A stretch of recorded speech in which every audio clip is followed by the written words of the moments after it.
Good morning. It's me, your favorite psychic. It's Patience. Patience with Spirit here.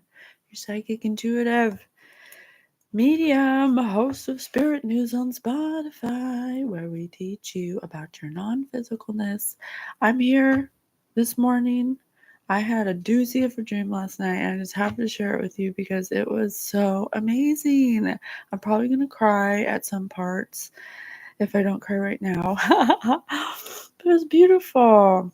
Spirits always told me that I'm what's called a dream walker. I'm sorry, a dream weaver.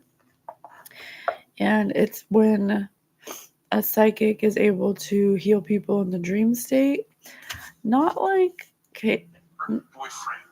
not like Edgar Casey. He was a sleeping prophet. He was a psychic that could access the Akashic records when he falls asleep, which I can do too, but mine's more like last night was the first night where I actually applied my gift in a useful way to multiple people, and I'm gonna tell you how. I'm gonna read it for you, okay? And then we'll do a read about it because I want to know more information. Okay, so this is my dream last night. I wrote it down. It was a band of misfits. I was helping them in the dream state overcome their childhood wounds, and the song that was playing, it was like watching a movie, and the soundtrack had the Taylor Swift song "We're Only 17" playing the whole time, but it was mixed with another song that was like a it was mixed. We're Only 17. It was mixed with a faster song. I don't know the name of it, but I can just hear it in my head so clearly. Like, brown, brown, we're only 17. Of course, you can't hear it. But it was definitely like a movie.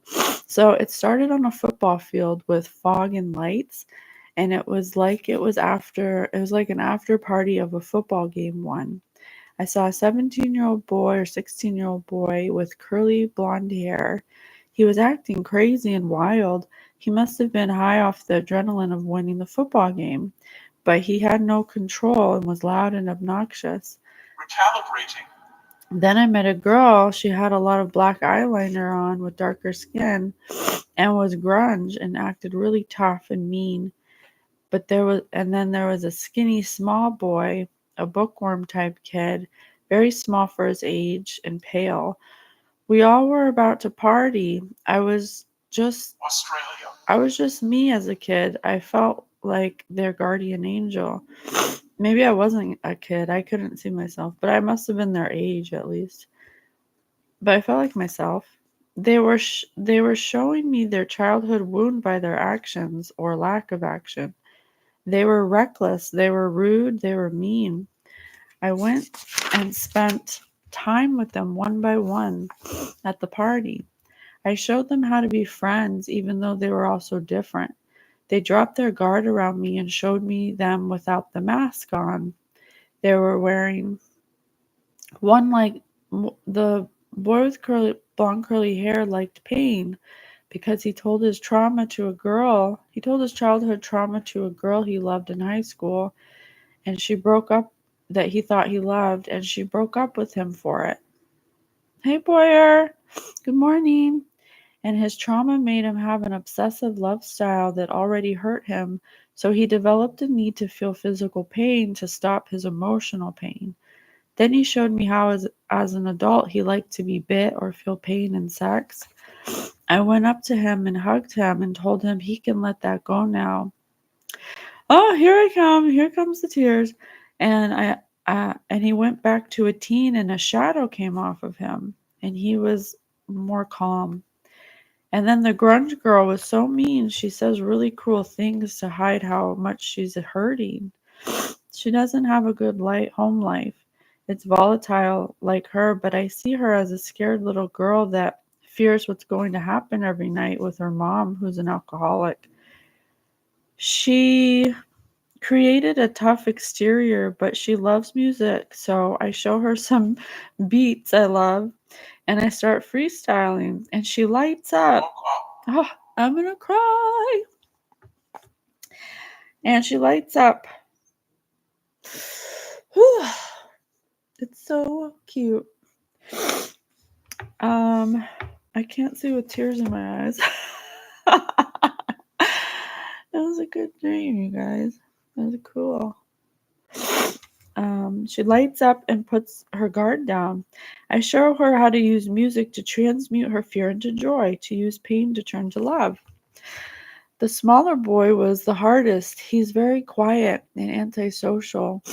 His mother's agoraphobic or something and never leaves the house. She has some kind of psychic gift and doesn't know how to control it.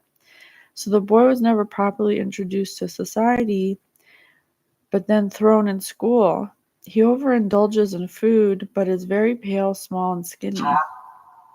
His mom neglects him. He turns to a little boy eating a whole bag of cookies for dinner every night. He sees me walking towards him. He has no emotion about much. I get to his level. I get to his eye level on the chair. I kneel down and get to the eye level on the chair. And I take the bag and I say in a really loving way, "You cannot eat a whole bag of Sausalito cookies." And he finally shows emotion and gives me a lot of pushback, almost irate. I gently put one hand on each shoulder and explain to him really gently why self-control is needed. And then I hug him tight. Ah! I hug him tight and tell him he's loved. And he immediately disarms and lets me hold him. And he says, "Okay, yes, I understand." And then I woke up. Isn't that so cute? Oh my God, I think I just healed someone's childhood wounds. Gabriel.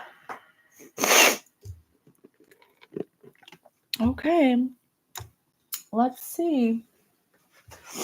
Let's look in the dream book.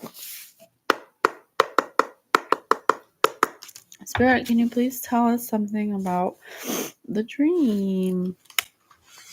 Senses, sight, hearing, touch, taste.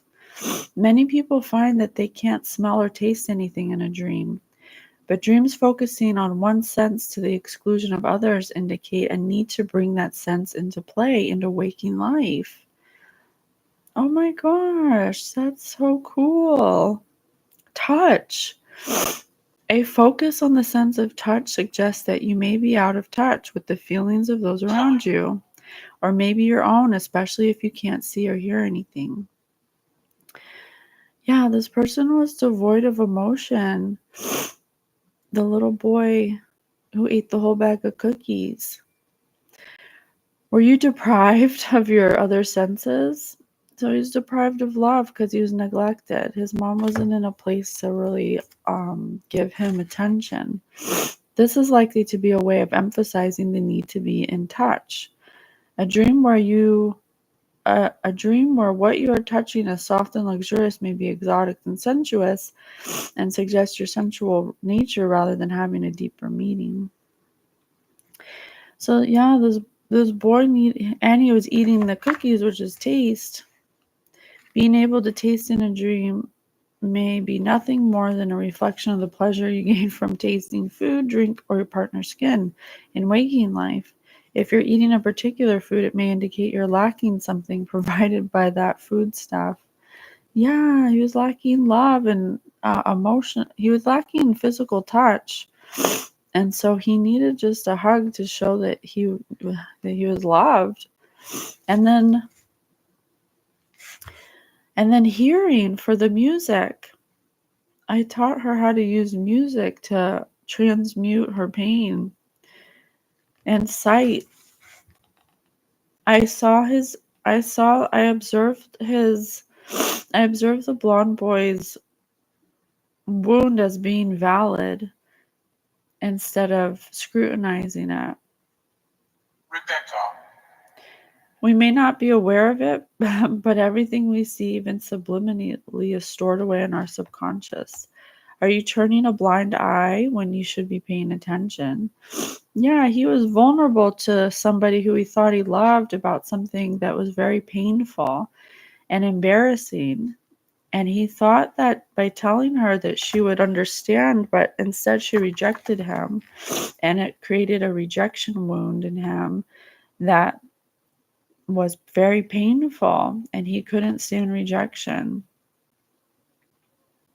A dream in which you can see but not speak might indicate that you need to take a back seat for a while and take time to observe rather than be involved. Yeah, he was wild and like obnoxious and had to be like the center of attention. Voices in a dream or background noise or soundtrack can throw light on the interpretation of a dream. It was literally like The Breakfast Club or something. Like every person had an underlying story to them that made them the way they are, and they all became friends after that. Can you hear what's being said, or is it being whispered just out of your hearing? Are you listening to what other people are saying in waking life, or do you only hear half of what's being said? Yeah, this person's mom said horrible things to them and out of when they were drunk. Are people talking about you behind your back? A dream of someone crying or pleading for help may indicate subconscious awareness of a friend or colleague in trouble. When this person was alone, when they were a little girl, they'd be so scared. They had to create like a tough exterior to protect themselves because their mom was so volatile. Oh my gosh, that's craziness, Spirit. Thank you. Where should I go?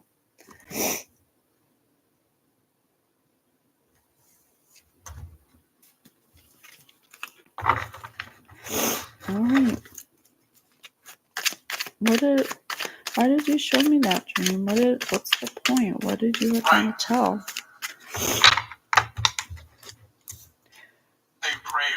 Who would die? Say a prayer. Who would die first in a horror film? Oh man. Spirit might have showed me these people because they wanted to be healed before they die. Let's say a prayer. Oh shit.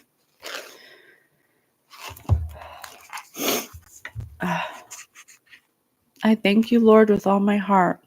You have heard the words of my mouth. In the presence of the angels, I will bless you. I will adore you before your whole temple, before your holy temple. I thank you for your faithfulness and love, which excel all we ever knew of you. On the day I called, you answered. You increased the strength of my soul. All earth's kings shall thank you when they hear the words of your mouth.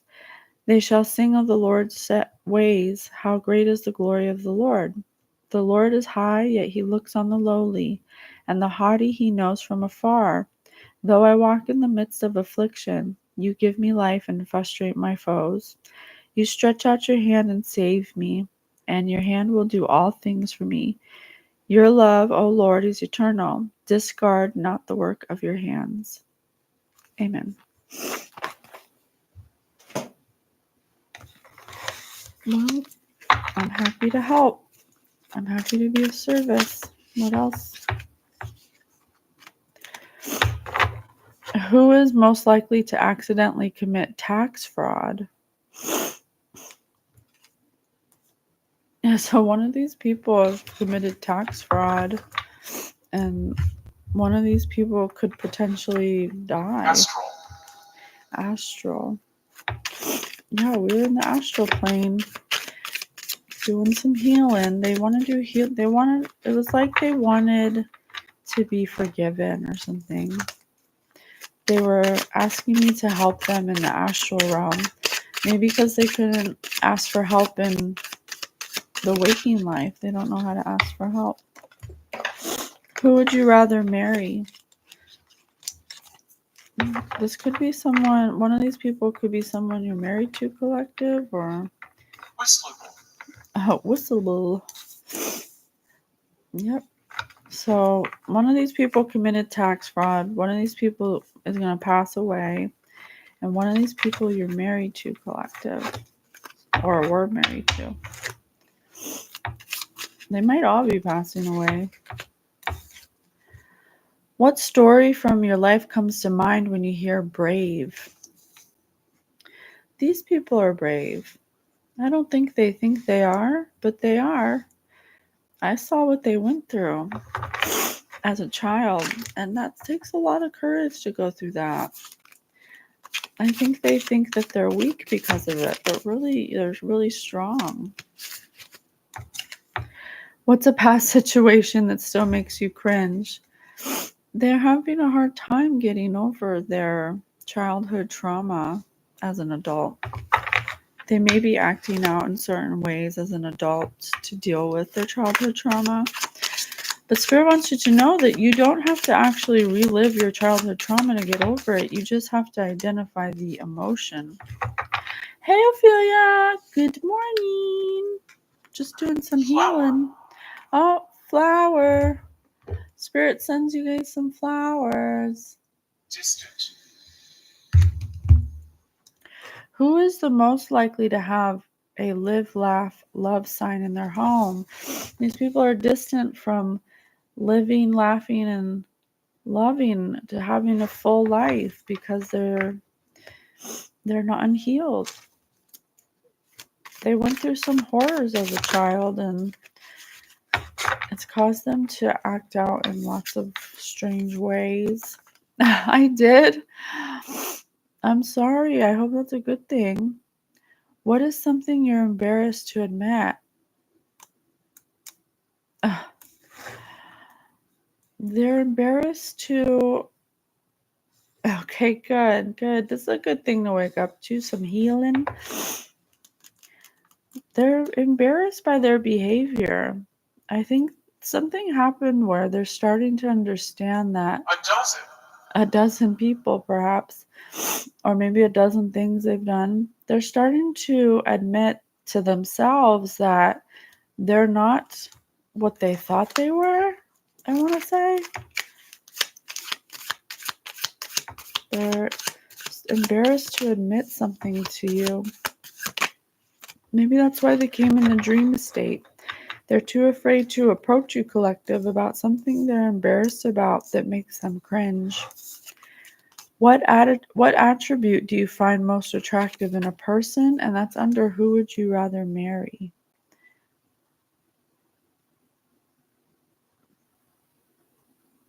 So they may be embarrassed to come to you about something because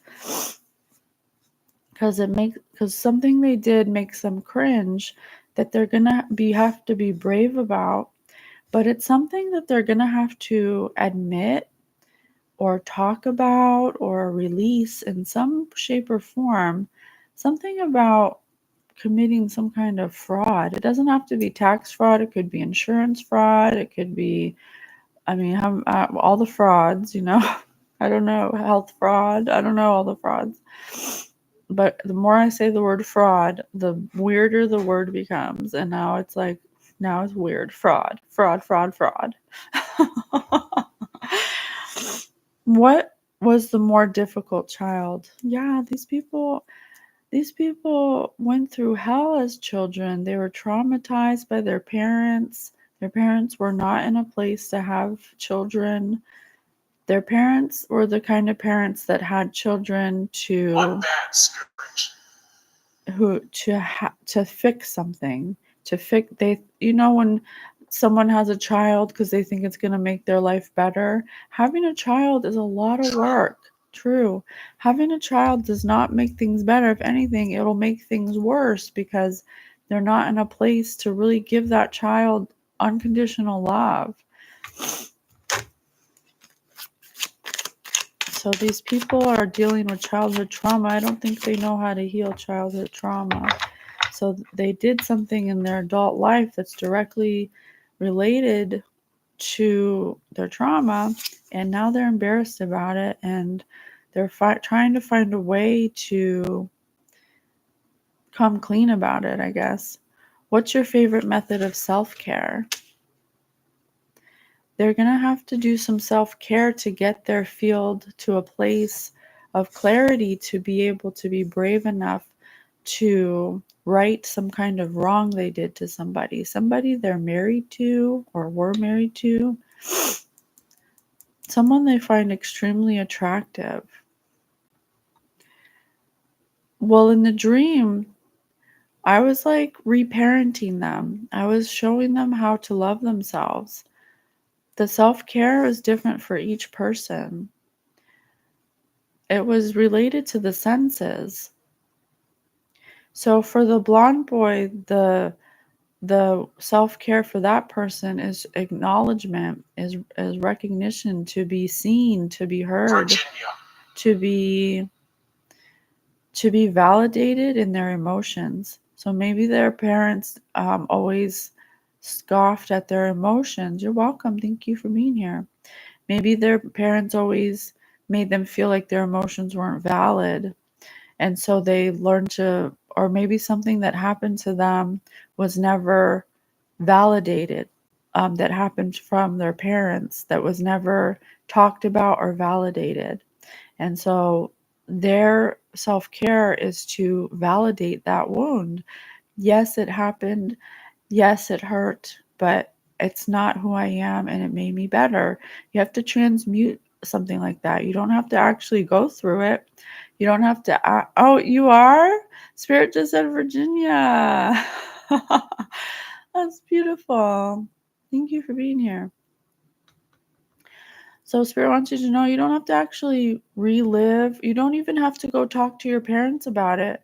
But if your parents are not willing to validate a wrongdoing, if your parents will not validate a wrongdoing that they inflicted on you as a child, then they're not in a place for you to be around them. And you don't have, just because they have authority, just because they're your parents, it does not mean that they get to invalidate your feelings for an action they took against you to take your innocence. That's something they should take responsibility for. And if they're never going to validate your wound that they inflicted on you, 1900s, then you get away from them, because they will never validate you ever. And you will continue to be in the energy of non-validation. You will not be able to heal that wound if you're around people who do not validate that they hurt you. And you will continue to hurt people and then not take responsibility for hurting people. Okay? And then, yeah, it's wrong. It is wrong, because then you end up hurting people you love. You end up projecting. You never take responsibility, just like your parents. You become your parents. That's how you have to break a generational cycle. You do the opposite of what your parents did to you. And then self-care for the girl was music. Music really lit her up. Music changed her whole. The minute I put an instrumental beat on and started freestyling, a whole shadow lifted off of her. I'm gonna cry. So using tools outside of yourself that light you up, that give you joy, that make you feel emotionally safe, that make you feel like elated emotionally, not physically, those are going to be the things that your soul reacts to let you know this is healing for me. And you can transmute that pain, that fear that she was feeling from her mother. You can transmute it into joy, because you're taking something painful and you're putting it into something joyful. And then the little boy who didn't have self-control, he needed physical touch. Physical touch said to him, I am worthy, I am loved, I am capable of having self-control. And the lack of touch made him feel detached. It made him feel disconnected. We need to have, don't say that. If that's what you believe, that's what you'll get, Ophelia. You have to transmute it. Instead say, I don't feel safe right now, but I'd love to learn a way for me to feel safe. You have to transmute it. You have to speak abundantly. Say, I don't know how to feel safe right now, but I'd love for you to show me. I don't know what to do to make myself feel safe, but I'm open to any way that comes to me that can make me feel that safety I'm looking for. You have to change the way you speak. Otherwise, if you say there's no safe for me, that's it. Doesn't that feel worse? What feels better? There's no safe for me, or I know there's a safety out there for me and I'm open to how it comes. You have to leave it open ended. Otherwise, there you go. There you go. That's better. I don't know right now, but I'm open to the way it comes. You don't have to know anything right now. You just have to be open for it to come to you, for you have to be receptive to it. That's beautiful. Thank you. What else?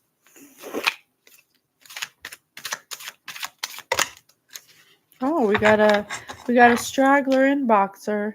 Hey, want to come over? My mom's making her famous PBJs. These all these people had mother wounds.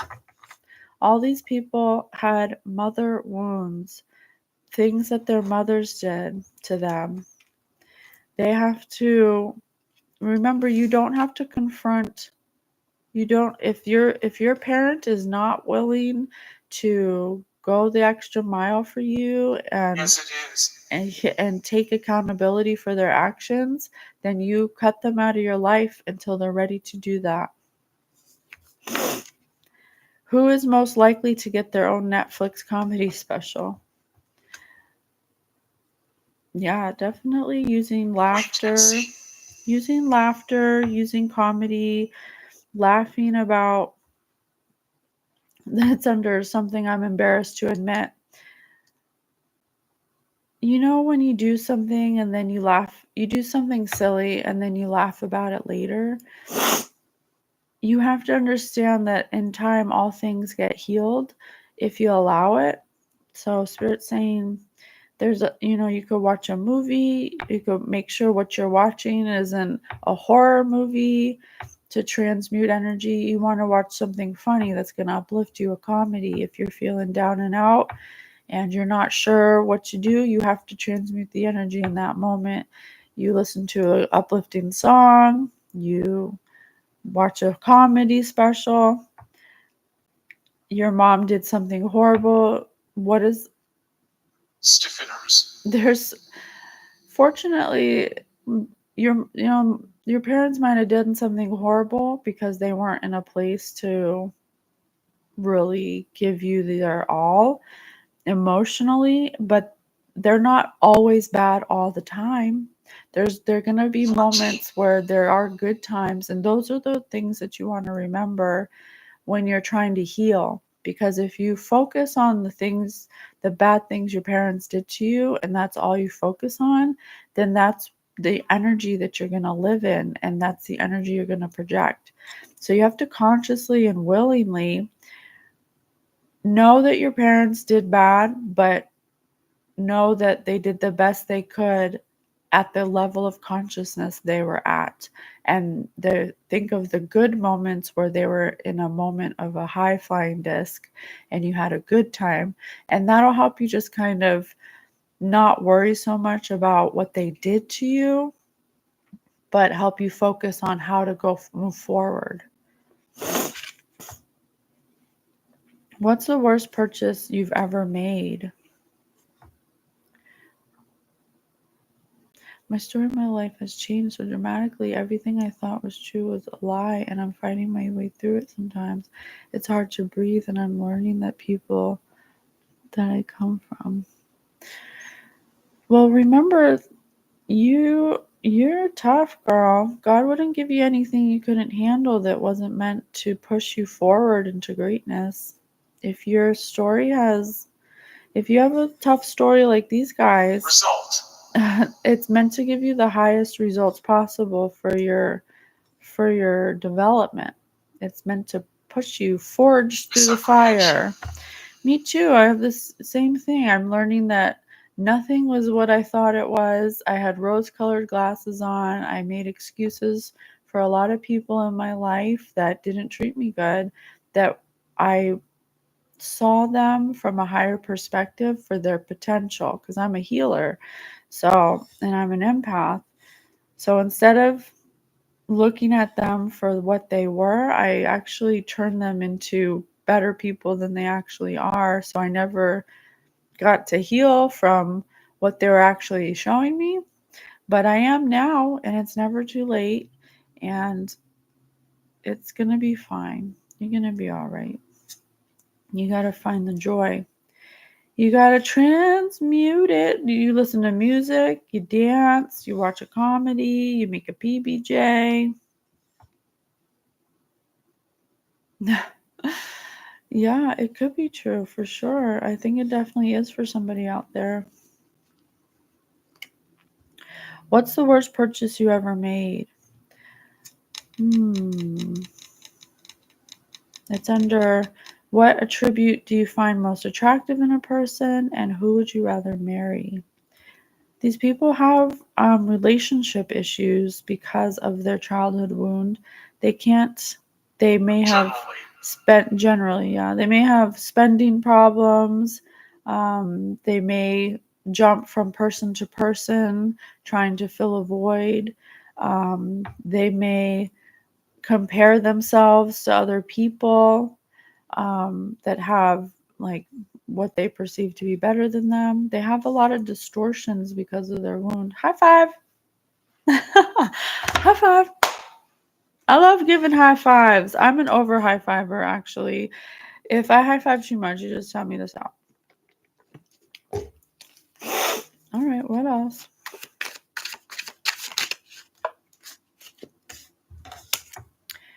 When was a time someone pissed you off?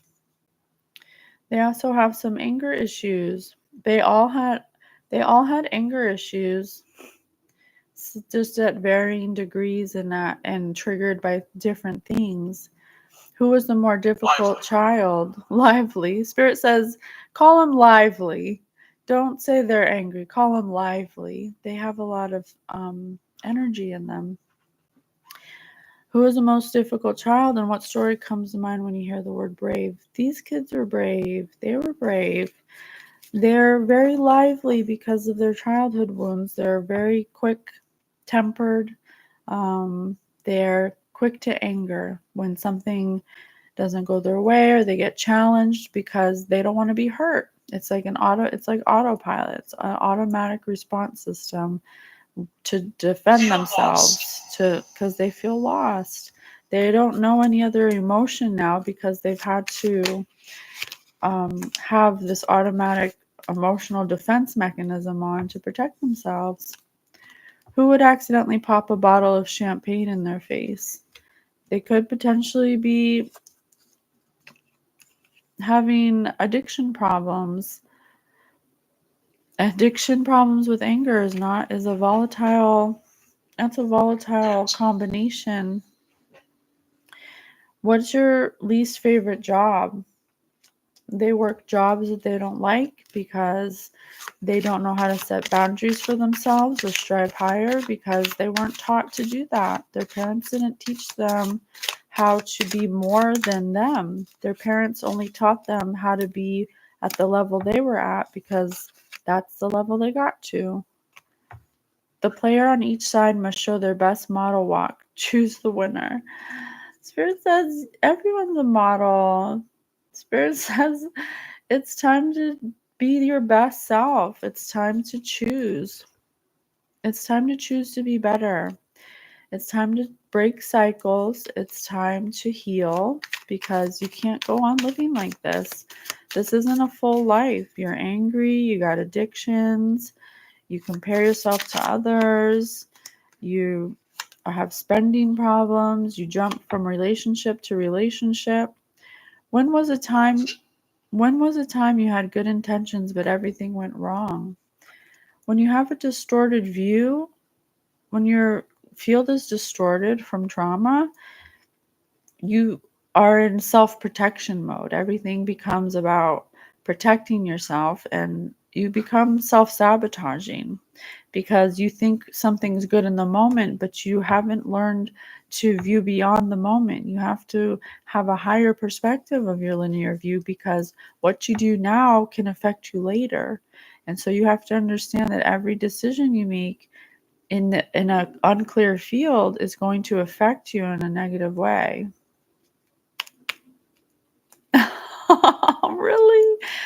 Did you love it? Is it something you love doing? Are you doing it because you're seeking validation? Are you doing it because you want to contribute to an art that you like to do? You got to ask yourself that. What advice would you give your 12-year-old self? Yes. These people have to start implementing more self-care for their 12-year-old inner child self. The Spirit is suggesting these people start inner child healing. They have all been affected by wounds inflicted on them by their parents, and it's time for them to start admitting that they're not operating at their full potential, that they have a lot more to give the world, and it's time to choose to be better. It's time to break generational curses. It's time to get people, places, and things out of their life that match the distorted field they're in. If they want, okay, good, beautiful. Hey, Robert, thanks for being here. Dead bodies. Spirit wants you to start looking at your 12-year-old selves, or a time before you lost your innocence as a child, and go back to that moment. Maybe take a journal, or I don't even want to say journal, take a piece of paper and just write down things that you remember that you used to do that were fun as a child. And then that'll help you start. You have to reparent yourself. Just like I reparented all the kids in the dream, I became a new parent to them and directed them in an appropriate way for their volatile emotional states, because they weren't taught properly how to process their emotions when they were being hurt. And so I went to each one and I spent time with them and I got to know them, and I let them know they were safe with me. That's what you have to do with yourself. You have to be the parent that you wanted, that you wish you would have had, if you could have had the most perfect parent. One thing Spirit taught me to do that was very helpful, and you don't have to do it, but just like from my own experience, 60, is go into the shower, take a shower, and imagine. And I like to do it in the dark, so because it helps my imagination more with the lights off, but you don't have to do it. And I bent down in the shower to a child's level, and I hugged myself like this, and I imagined hugging myself as a child, and I said all the things. Oh, I'm gonna cry thinking about it. Oh, I'm such a baby. I'm such a baby. It's because it's so beautiful. And I told myself how awesome I was and how I'm so brave and I'm so proud of myself and all the things that I wish I would have heard my mother say and tell me and do. I told myself, and I imagined it in my head as if I were the mother and I was hugging myself as a child. And it was, and then I imagined all those feelings of doubt, of invalidation, of not being worthy. They just like slew off of me like little shadows down the drain, and Mother Earth and water recycled it. And I felt so much better. I felt lighter. I felt happier. I felt more alive. It was beautiful. You can do that a few times. You can do that anytime you're feeling unsafe. What story from your life comes to mind when you hear forgiveness? I think that's a big thing for healing, is to be able to forgive yourself and to forgive the people that hurt you. And it's not for them, it's for you, because if you keep holding on to it, you'll never let it go, and it'll always be where you operate. Electro. What's your guilty pleasure? So this is another thing. If you have some kind of fetish or something unhealthy that's a habit, thank you.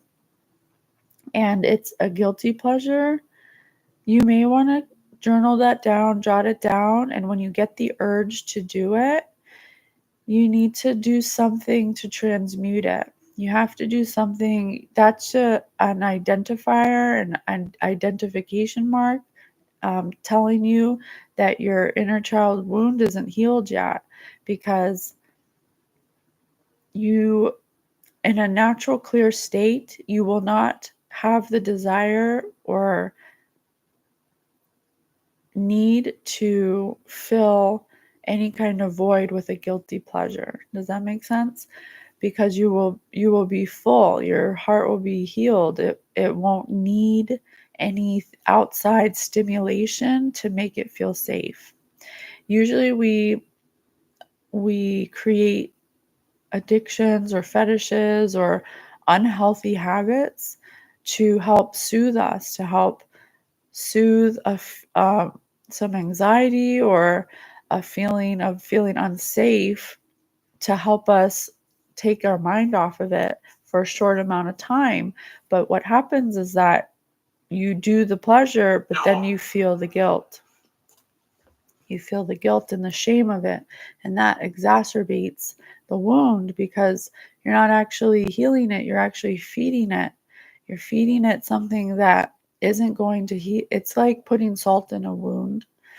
But what it should be telling you is, oh, that feeling's coming up again. I'm feeling that need to do that thing I do. I know that I'm feeling unsafe right now. What can I do in this moment to make me feel safe? And that's going to be personal. You have to self-discover that. You can go back to when you were a child. Maybe you used to color. Maybe you used to draw. Maybe you used to go outside and play, something. You have to do something and use that as an identifier that I'm not feeling safe right now, instead of using it as an identifier that if I do this action, it's going to make me feel better for a short amount of time, but it's going to make you feel even worse after you do it. Okay?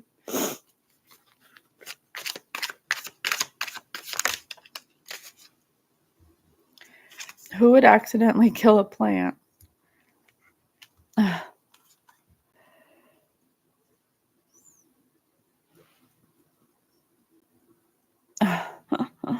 It's under when was a time you had good intentions but everything went wrong?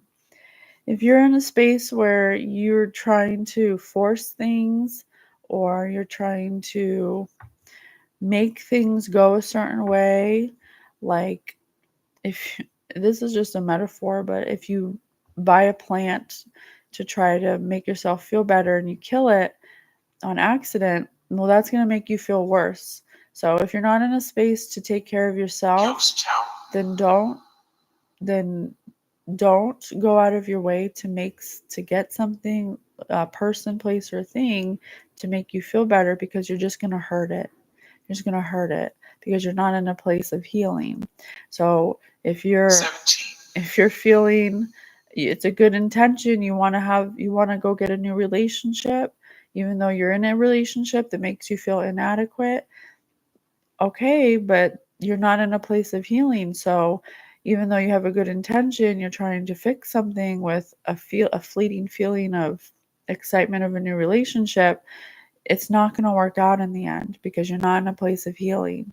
So what's going to feel good at first is going to end up crashing down on you, because you're not in a place of healing. You can't sustain that relationship because you don't know how to have a relationship with yourself. So don't go buying plants. Don't go searching for people to fill a void, because in the end, it's going to just hurt you. You're setting yourself up to be hurt. You have to be able to be alone.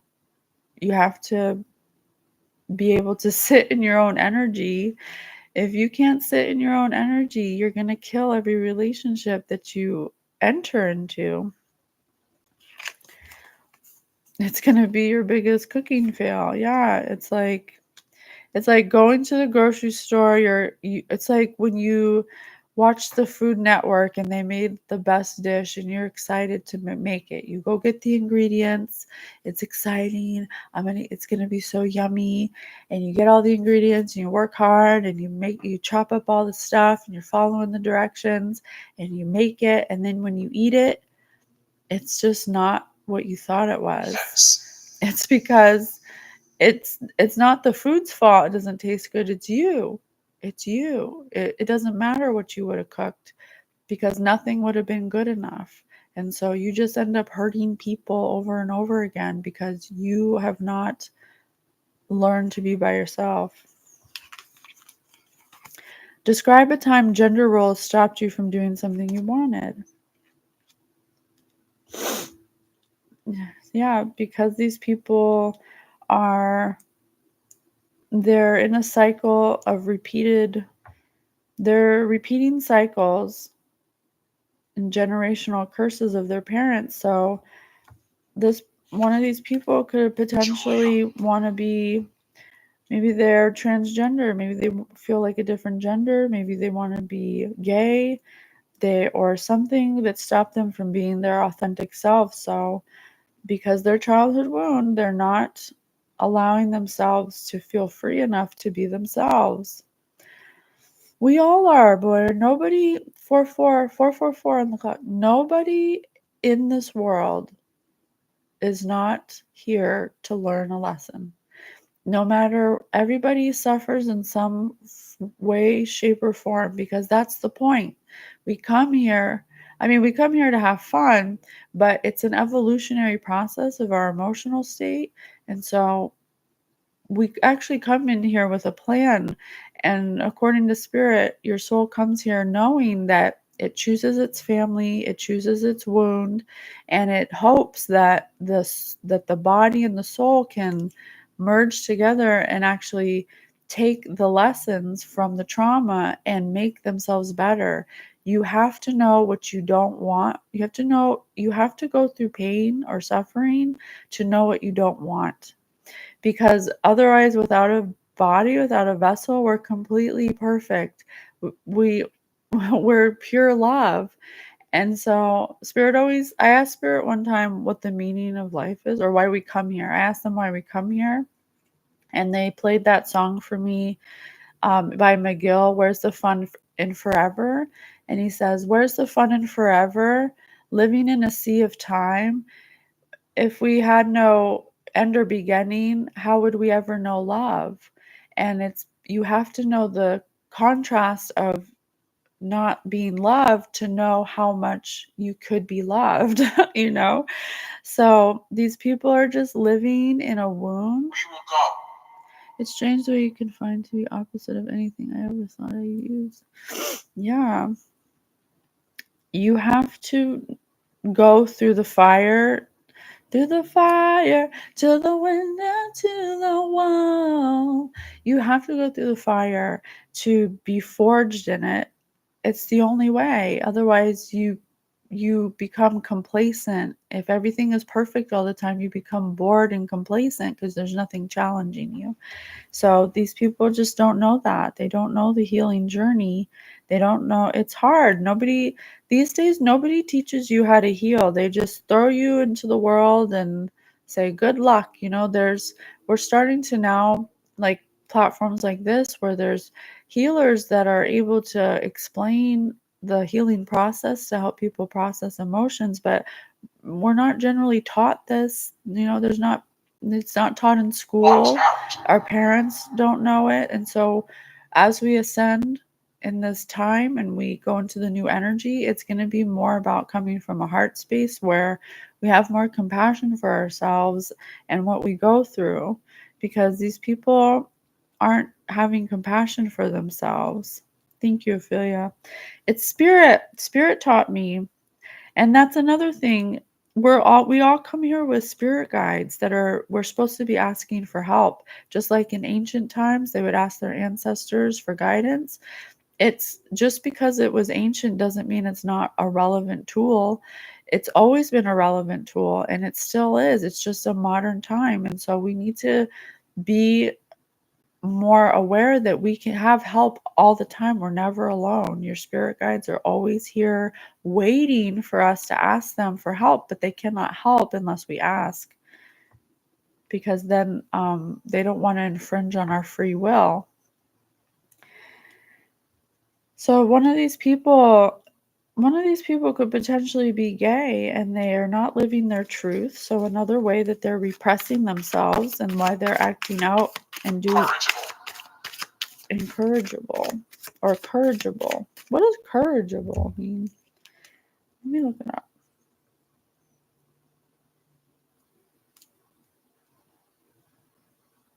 Corrigible.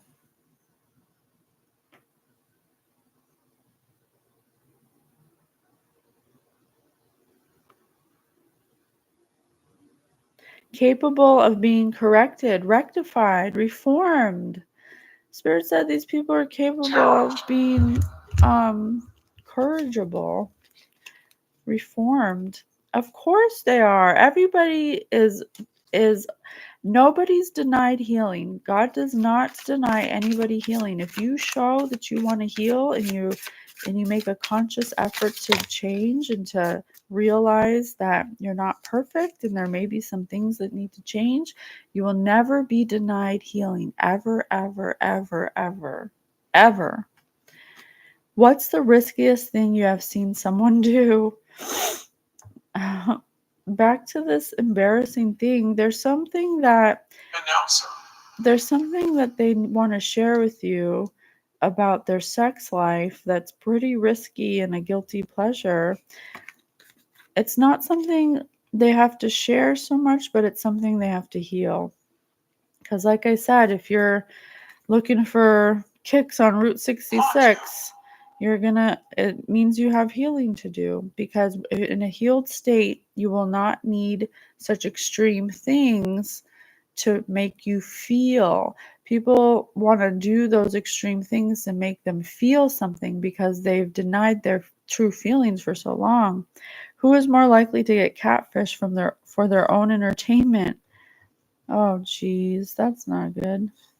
If you feel the need to search out people to catfish on purpose for your entertainment, that's a sign that you have a wound. You have a wound to heal. When was the last time you threw a tantrum? If your reactiveness is your first reaction is to get angry or throw a tantrum or make people feel guilty, or when you don't get your way, that's a sign you need to heal. Who would get their own cooking show on the Food Network? That's another reference to food. And the little boy was using food as a way to I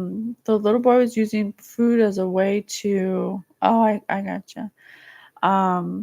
To fill a void. He didn't have any direction. His parent neglected to tell him you can't eat cookies every night for dinner. That's not good for you.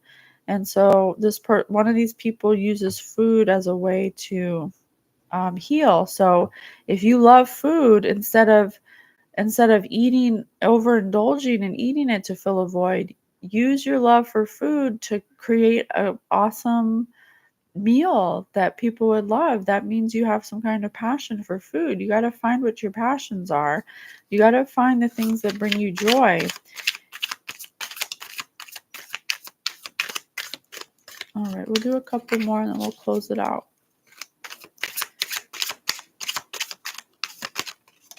This was a great session. I love this one. This was a real healing one. Who would get sucked into a multi-level marketing scheme? Oh, if you're unable to have discernment for scams and people who take advantage, that's a sign you need to heal. If you can't recognize someone who's not for your highest good, that means you're blocked off from your intuition. Or if you're creating marketing schemes to gain from people through dishonesty, that's a sign you need to heal, because it's not right. You wouldn't want that done to you. You wouldn't want someone to sucker you into a marketing scheme. So, like a pyramid scheme. So, if someone's approaching you with one and you can't discern it, you got to heal. If you're creating one for your own selfish gain, you got to heal. You got to heal. All right, I'll do 2 more. Can I get 2 more? Oh, that's too many. 1. I made a pyramid with the cards on the board. No? 1 more?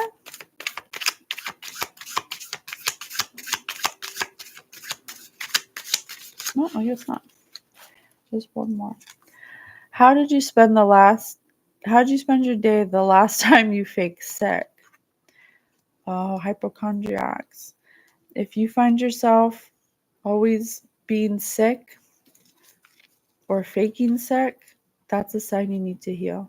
That's wanting external validation from people through negative means. You don't want to get attention that way because that's a vibration, that's an energy. Then you're going to need attention like that all the time. And then you're always going to be sick. And then eventually you will be sick. And then you think that that's attention or love, but it's not. It's not real. So if you find yourself always faking sick or saying something's wrong with you for attention, then that's a sign you have to heal. Let's see if we can find some. We'll do a couple of healing cards. They already suggested to think about times when you were a kid to help get to know your child again, your inner child, to help reparent yourself. Wild card, take a self-portrait that you feel best represents you. So get yourself gussied up, get ready, not a selfie, but a portrait. Maybe you put the phone on a stand or something where you don't have to hold it. You put the timer on, you get all dressed up, you put the way you want to look at yourself and the way you want to see yourself, and you take a portrait, not a selfie, and then you put it somewhere so you can look at it and so you can imagine yourself the way you want to be, not the way you are. Because if you think of the way you are, then that's what you're going to be. You have to think of what you want, not what you don't want. It's kind of like what we said on speaking abundantly. You have to change the way you speak. So that means you have to change the way you think as well. You don't want to think about what you are. You want to think about what you want to be. When was the time you spoke up for yourself? So start gently speaking up for yourself in the right times. Don't let people walk all over you. Set a boundary. None of these people knew how to set a boundary because they weren't taught how to. 0.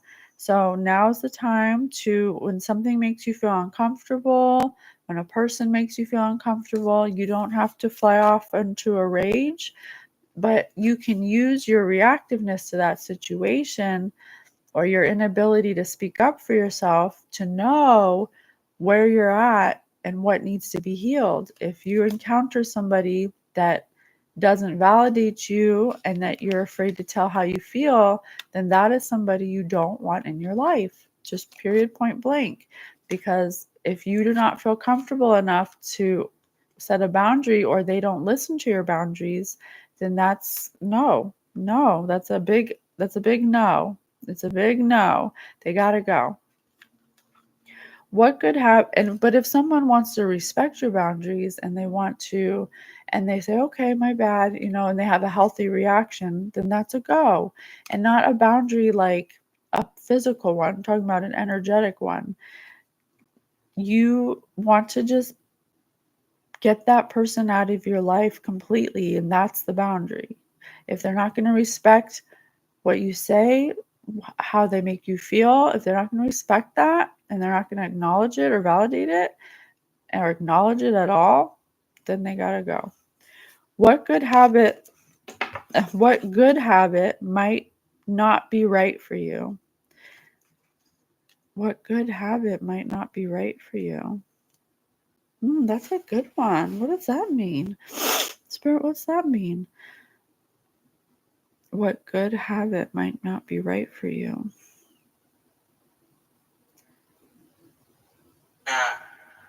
Oh, Spirit said man.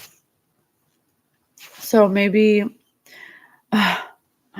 maybe looking at your relationships or your actions and why you do them.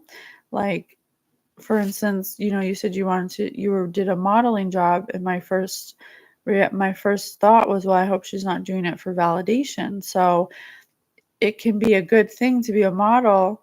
And I'm not saying that's not right for you, but I'm just using it as an example. But because some models just are models to get validation on the outside because they don't feel good on the inside. So are you creating a habit because you want validation, or are you creating a habit because it's healthy and it feels good to do it emotionally, it makes you feel safe?